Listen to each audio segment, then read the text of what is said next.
person I most like to be analytical and self-deprecating with is my sister. She can take it. She tells me to reframe. Everyone could benefit from a conversation with her. She's who I go to when I need to dissect the hard topics that I wake up obsessing about. I'll ask tons of questions and she'll sister us through via text or wine or coffee. All useful vices, since the Davy sisters are a strong cup of coffee. So come here if you can relate or need some sistering yourself. There'll be lots of laughter and a whole lot of reframing as we work our way through some of life's big and small stuff together.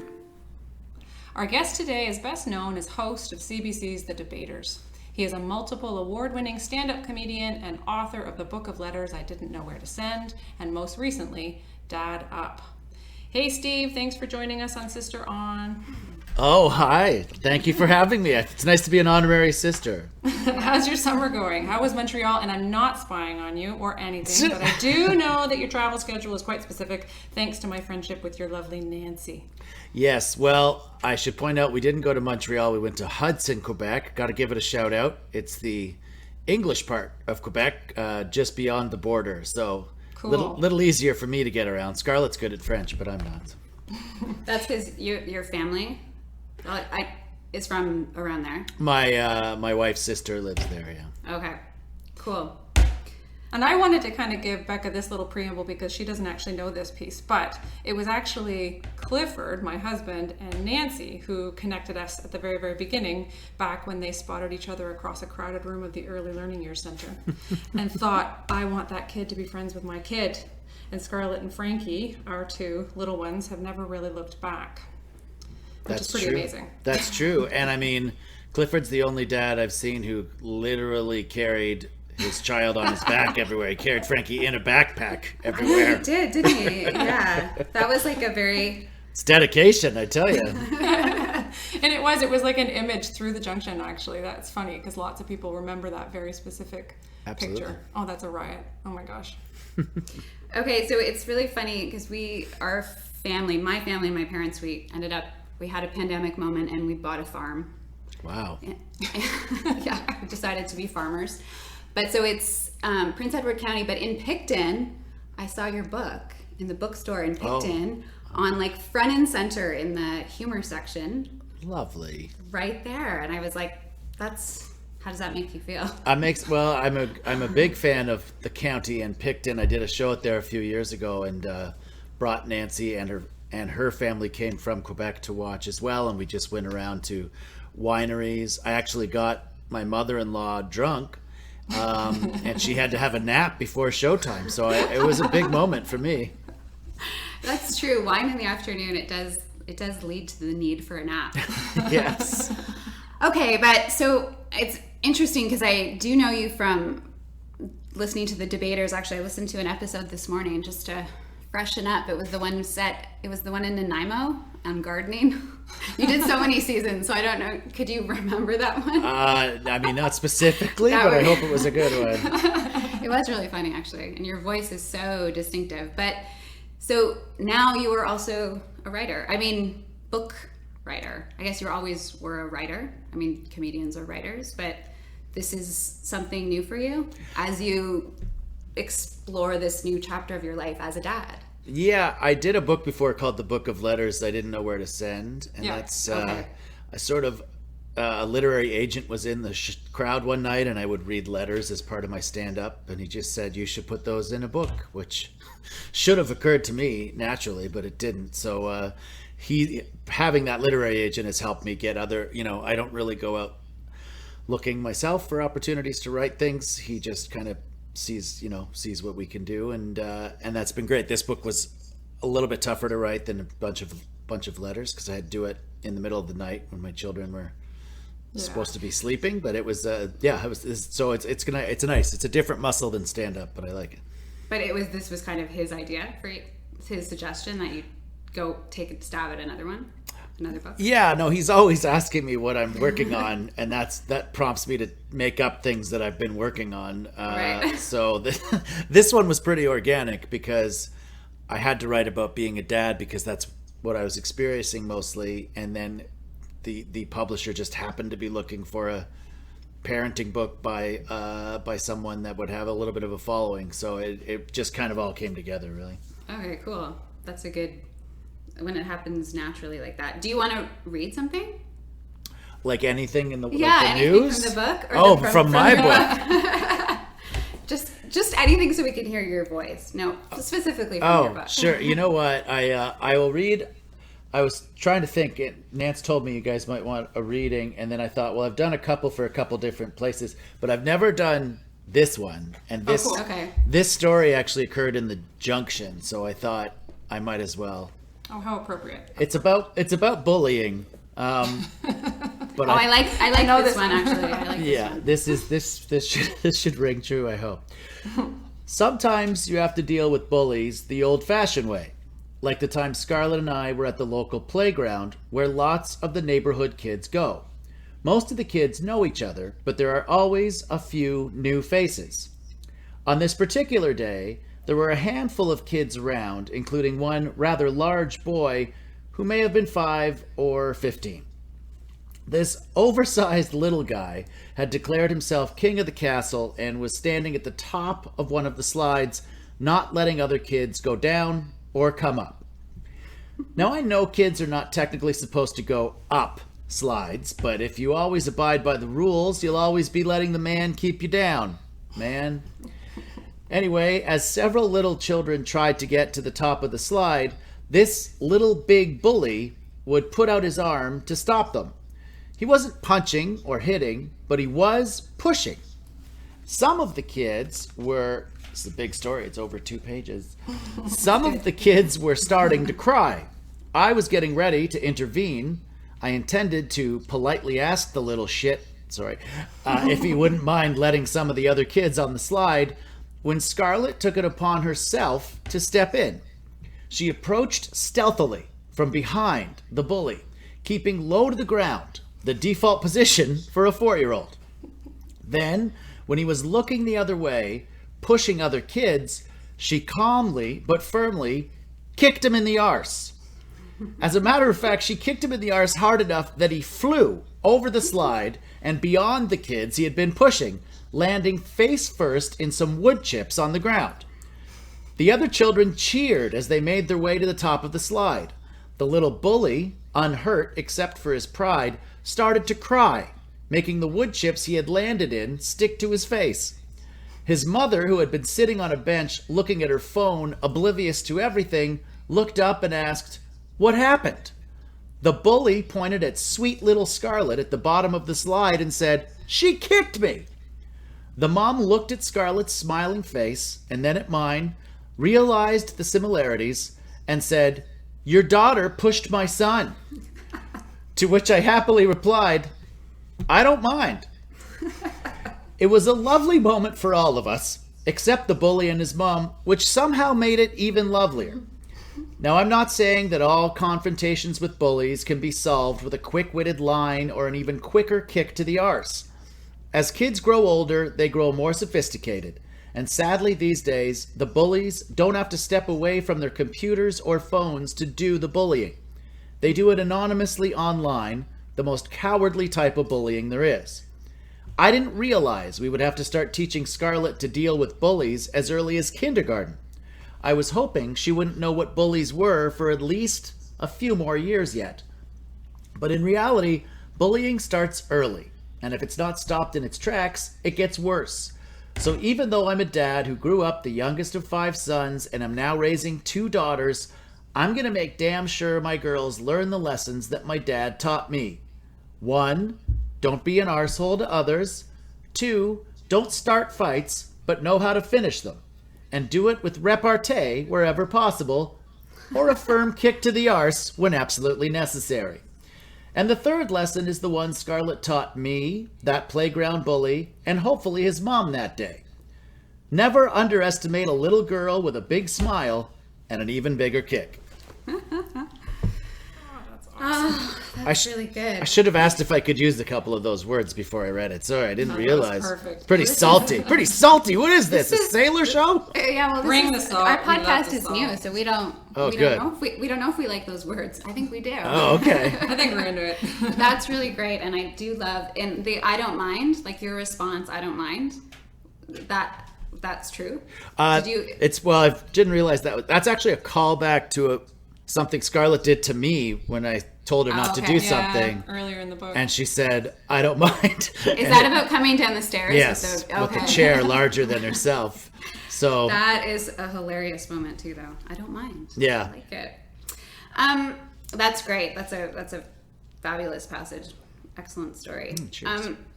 It's interesting because our dad is actually Irish. Nice. So Congratulations. Yes, thank you. So our grandparents are Irish, of course. Yeah. So in his stories about what his experiences growing up with Irish parents is interesting because they were, our experience, they were, very hardworking, not very emotional, like didn't express feelings. And it's interesting, your exploration of your dad mostly, I guess, but you had Irish parents, you are of Irish descent.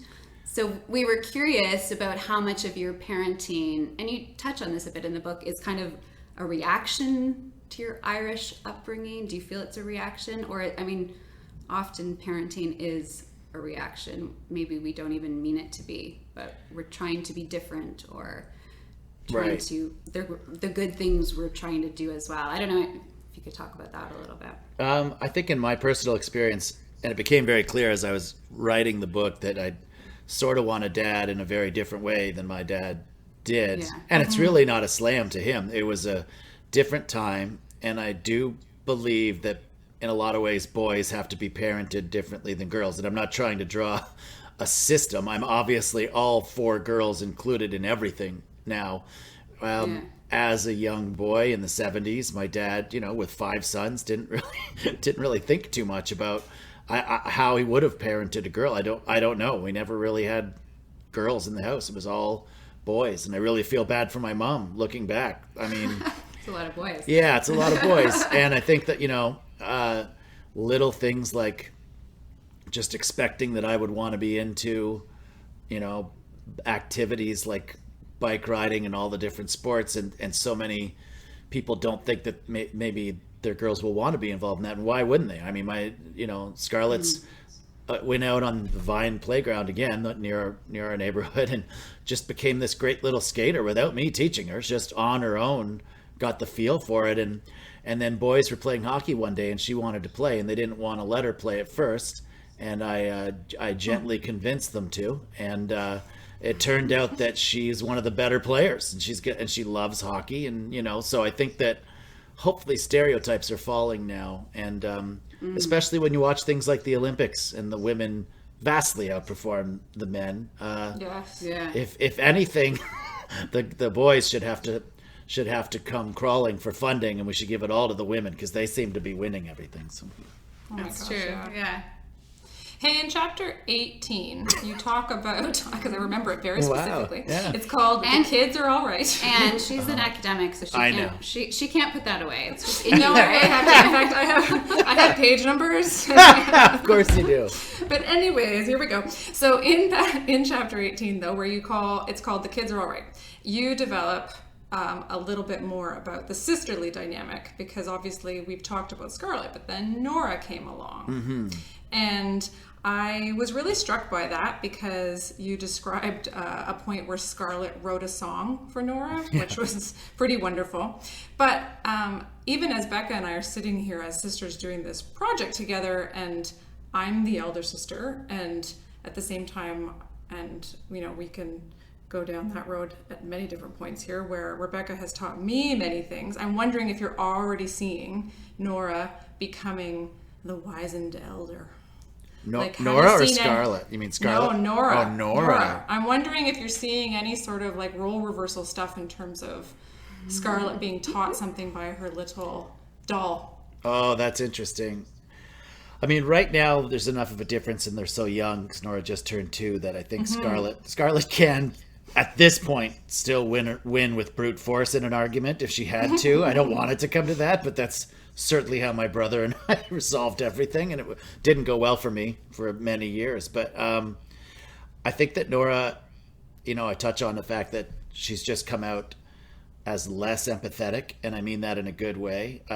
Scarlett, like her mom, takes on everyone's feelings around her and wants to be friends with everyone, which is not a bad thing. But Nora literally couldn't care less, and I can tell it's not just a phase she's going through. She's going to do what she wants to do, and if someone doesn't want to sit beside her at some point, that's their problem, not hers. She's very much already aware of that, and I don't see that changing with her. It's just she's totally different at her age than Scarlett was. So hopefully she'll be able to teach her a little bit of that. You don't have to have everyone like you, because sometimes it's their problem, not yours. And I think that's an important thing to have in life. And Scarlett's really, really, and again, I don't want her to not be open to everyone, but if you meet Scarlett at the park, within 2 minutes of meeting her, you'll know where we live, the names of all our family members, what we're doing that week, and if she has time, all our banking information. So it's a little too open. We're trying to work on that. She's just so open to the world, kind of. She is, and I don't want to close her, but I also, at some point, you gotta know when people aren't worth it, which is maybe not a good lesson here. Yeah. And I didn't realize you two were sisters. I thought it was in the colloquial sisterhood, but you're sisters. We're like sisters. Oh, wow. Yeah. So actually, I wanted to say, Natalie, so you are older. What have you learned from me? There it is. The younger sister. Oh man, I've like learned so many things. I mean, obviously, I'm a teacher, and I like to call myself an academic at some level. I've done that kind of gig a bit, and Rebecca's an artist and a writer and a producer, and so I've learned so much about life through Rebecca's eyes that we were just joking before you got on, Steve, about a friend of ours who we had both taken a course with at one point, and Rebecca was like, I always knew that I could do what she did. We both got the same marks, and I was like, yeah, and I always knew I cared less because I didn't actually care that my mark wasn't as good as hers. So there was something about, I'm really feeling what you're describing of Nora and Scarlett and me with Bec, but I do remember when I was really a big fan of the Young and the Restless, and so I wanted to put forward like a really dramatic scene for myself, and so I made Rebecca. I was 9. I made my 7-year-old Rebecca lock. You were watching that when you were 9? Oh yeah, totally. And but I loved it, and oh my gosh. So I had Rebecca lock me in our backyard shed because I wanted to do a scene where I would feel trapped and have to bang on a window to get out. Very method now. And then Becca walked away. She left me locked in the shed. So I really did have to bang, and I broke the window, and Dad got mad at me, and it was totally Rebecca's fault. Okay, but what did you learn from it? So I learned to take care of myself. You had things to go and do. So you were off. I had to go get an apple. You had to go get an apple and read a book or something, and I had to figure that out. So anyway, so there was much of that. Okay, Steve, back to do you think actually just thinking older, younger, sticking with that one, do you think any birth order stuff in terms of stereotypes around older being more responsible, younger being more free, creative? Are you seeing some of that with your girls already too? Also, I've heard that older is higher IQ. I don't like to say that because I'm the younger one, but I have to. That's quite possible. That hurts, doesn't it? I'm the youngest of 5, so you can imagine. So it hurts you too. You can imagine where I am on that scale. Yeah.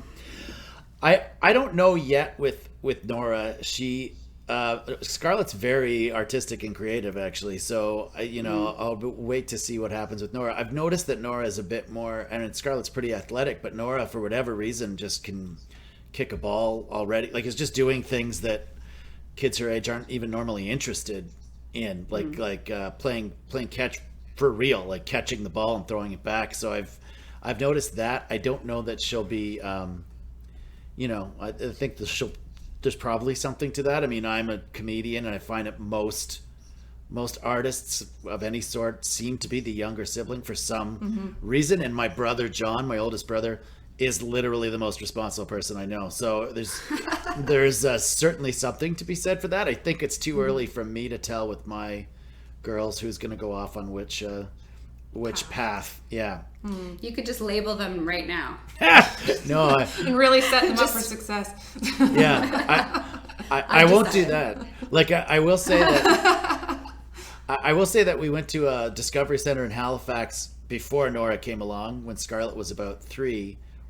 I think she's about 3, and there was a stage as one of the centers at the Discovery Centers, like construction site, science center, stage, grocery store. Scarlett went to the stage, and there was like a school tour going through of like 4th or 5th graders, and she just saw it was a stage. She knew that I performed on stage. She might have been 4, and she just started directing people. Like, she just was like, okay, the show is starting. And people were like, I guess this is part of a show that happened. And they sat down, and there was a teacher at the lights, and she said, stop doing that. Like, she's like, red lights, not blue. So she maybe will be a director. Maybe that's where all this is going. I don't know.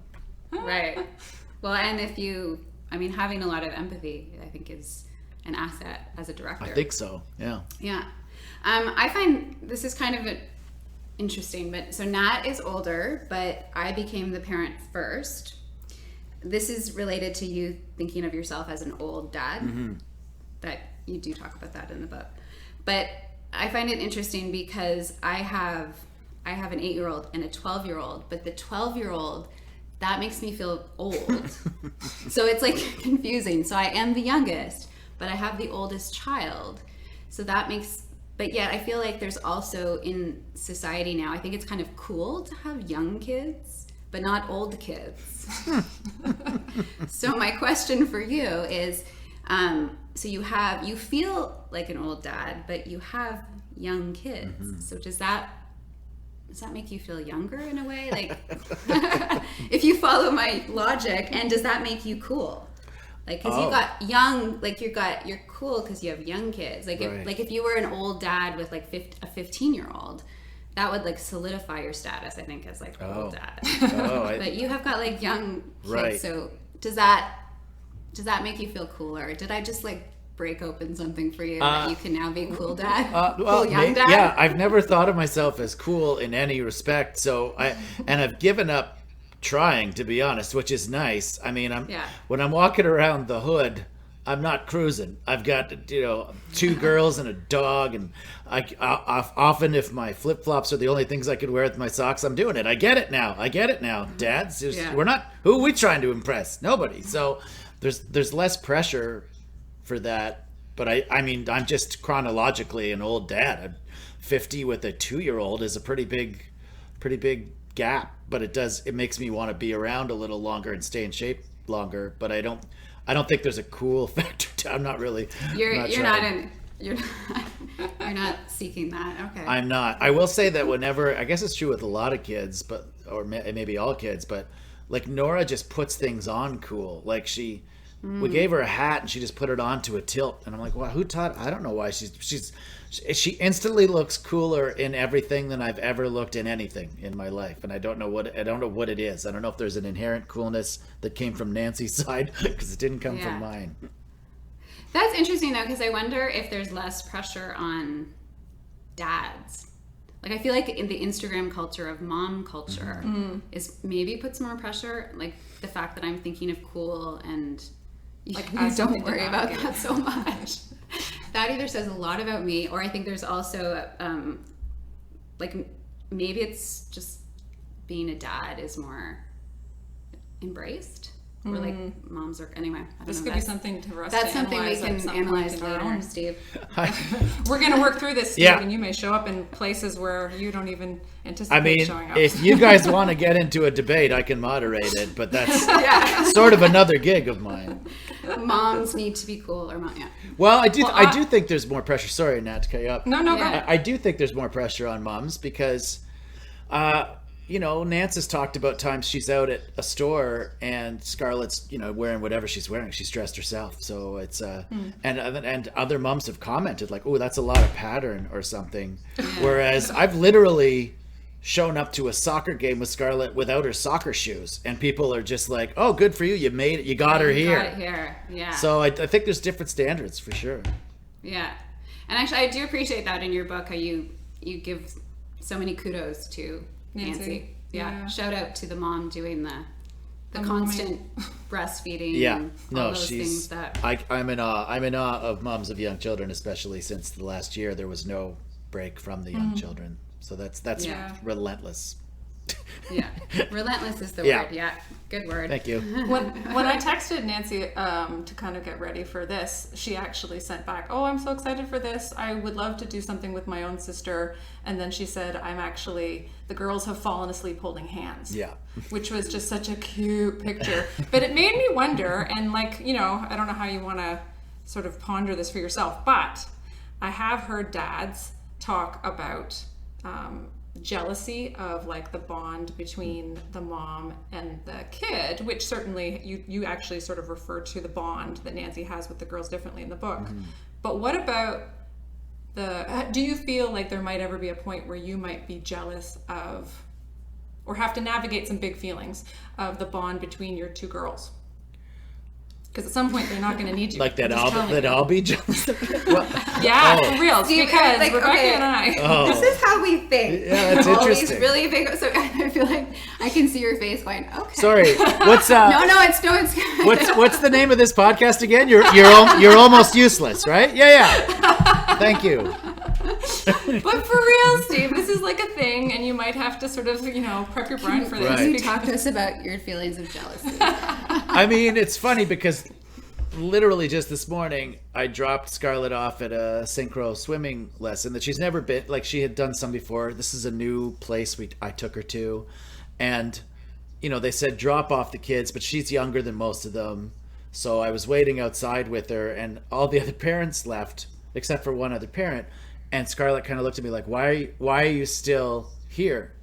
And I'm like, well, because you're not inside yet. I just want to see you go inside. She's like, Dad, I got it. And I'm like, okay, you're 6, like you're not 16. So I get it, but I'm also really excited for her to be independent. I just want her to know that I'm always there when she needs me. I know there will be a time relatively soon, I guess, Nat, that she won't need me. But like I've got a little bit more. I probably gave Nora the gene of like everyone's okay on their own. Everyone, you're okay. I'll do what I can. But if someone has a problem, it's their problem, and I'll try to help if I can. But That's some good maturity. For real. It's also like a real gift. That's amazing. It is interesting though how often I turn to my sister. So that's something to like savor for your girls, which I think is so amazing. I really hope they have that. And I mean, other than Scarlett trying to catapult her sister over the fence in a hammock, which I wrote about, they've been pretty good. That's funny. Yeah. That's scary. That would have been scary to witness.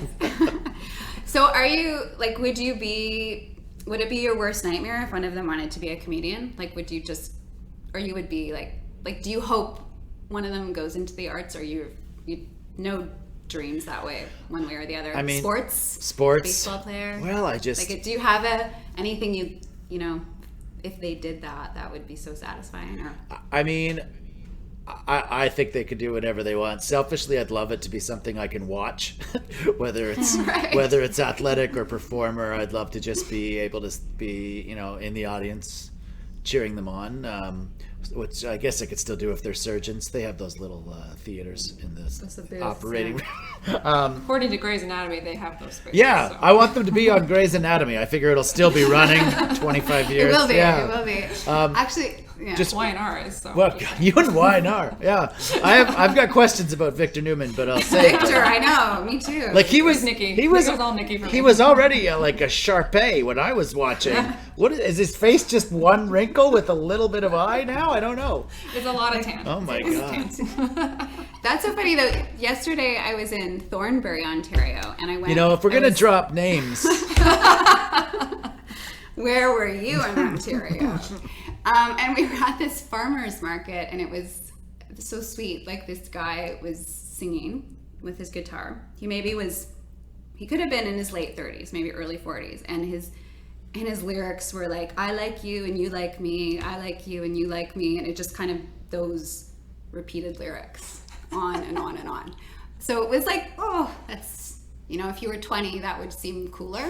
But his dad, it seemed like his dad was sitting in like a camping chair just behind him. Oh. And it was so sweet. Like the dad there for him, like whatever, like I don't love your lyrics, but your dad is the champion behind you. I don't know. I found that quite moving actually in Thornbury, Ontario. Oh, Yeah. that is actually really beautiful. It is, yeah. It's you know, my dad wasn't crazy about the idea of me being a comedian when I told him I wasn't gonna go to law school as expected, but he's, you know, he took him a while to come around. But when he's come to shows and sat in the audience, it's been a great moment. And you know, it doesn't have to be that moment for everyone, but it's I'll be proud of them whatever they do. I just selfishly hope it's something I can watch, you know. Yeah. In the intro to our podcast, we talk about reframing as something that Bec and I do a lot of, just in life in general, but definitely Particularly around, Nat. She's really good at seeing something different. I try. Well, you know what? I actually don't try. It sort of seems to be something that comes pretty naturally, and perhaps to my detriment at times. But do you ever reframe your own bad parenting moments? Like, is that a thing for you? Or how do you, if you do? By reframe, do you sort of mean forgive myself, or look at it as a positive where it could have been a negative? Well, I like that addition to it. I think it might have been more like looking at it as a positive, but the forgiveness piece is fantastic. Yeah, you know, I'm pretty. I forgive myself maybe too easily. I mean, maybe I'm the other side of it. Like I figure if everyone's safe when Nancy gets home after an hour or two away, I've done my job. If they're crying, they're crying. It means they're alive, you know. But honestly, I can only do as much as I can, and I think I think everyone needs to forgive themselves a little bit more, as long as you're trying your hardest, obviously, and you know, doing your research. Nancy's really hard on herself, and I have to point out that there's no such thing as a perfect parent, but she is about as close to it as you possibly can get, in my opinion. So I do think that, you know, I don't know if I reframe things. I just am like, well, they're okay. You know, you maybe didn't do the exact right thing, but then you made up for it quickly. And I think that strangely enough, being a comedian has taught me a bit about that. Sometimes a joke doesn't go as well as you hope, but the good comedians can still save things after that. And I think that it's, you know, there's little moments within each parenting moment that if you make a mistake, you can still fix it before the end. So. That's a nice way to look at it. Yeah, but what was the good moment there? That's right. Yeah. In that moment. Yeah. Okay, well, as we wrap, what any really cute thing that Nora Scarlett did on your trip or this morning? Oh. Well, like I think it was yesterday, Nancy took a picture of it because she always does. And I mean, I think that's another thing when you talk about moms versus dads. I think moms just generally take more pictures, and the fact that there's enough technology now that you can take. I think that's true. You can take photos of literally your entire childhood. You know, she's finding all these great moments, which are great, but I tend to just look at them and put them in my memory banks instead of search for the phone to get them out. But the girls, you know, had cuddled up to each other. Were watching TV, which, depending on which side of the spectrum you're on, may or may not be good. But again, I'm already over it. The show was pretty good. It's one that I hadn't seen, and they were just cuddled up, and Nora was, you know, just feeling very safe, and Scarlett was just kind of playing with her hair, and they didn't know we were watching them, which is a different kind of behavior than you'd think. And she was really proud in that moment. Nance got some pride of herself, that how well the girls were getting along with each other, and I can see why, you know. It's totally different than my brothers and I grew up. It was a different kind, like we'd come in and punch each other in the face to say hello, so it was a different kind of upbringing. But you know, I think that there's certainly moments every day. Nora's at 2 years old. You remember 2-year-olds, right? It's they say terrible twos, but honestly, I love it. She's just grooving to everything. She's always got her own song going on in her head. She plays piano half decent. She's never been given a lesson. We just have my mom's old piano in the house, and she just goes in and she usually plays the low notes, so it's like there's a horror movie going on in her home at any time, but she does it adorably. And Scarlett's just coming into her own. She's like gonna be 7, but I feel like she's a sort of a teenager in some ways already. So that's a warning sign, I guess. But then there's those moments when she's a really good big sister that is, I think, keeping her young, you know, which is good. Yeah.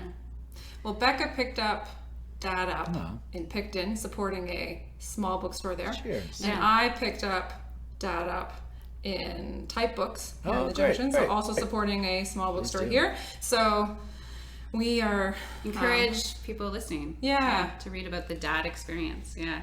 It was actually, I really enjoyed it. Well, Actually. thank you. It's I like kind of angsty female writing, but I was surprised by this, that it was like, well, yeah, this is here's like it's fun to read about the dad experience and like even like letting things go a little bit. There's something to be learned for sure. As Yeah.